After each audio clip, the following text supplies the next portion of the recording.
যে ছেলেটা বস্তা কাঁধে কাগজ কুড়োয় পাড়ায় পাড়ায়, যে ছেলেটা রোজ বাজারে মুরগি কাটে পালক ছাড়া, যে ছেলেটা রেস্তোরাঁতে ধুচ্ছে থালা গেলাস বাটি,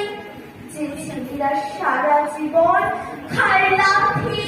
কিল চড়ো চাটে, ওদের কাছে প্রশ্ন করো, ওরা কি কেউ সত্যি জানে স্বাধীনতা কাকে বলে, স্বাধীনতার সঠিক মানে? যে মেয়েটা ভোর না হতে মায়ের সাথে যাচ্ছে কাজে,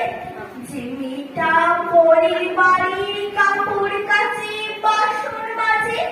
যে মেয়ে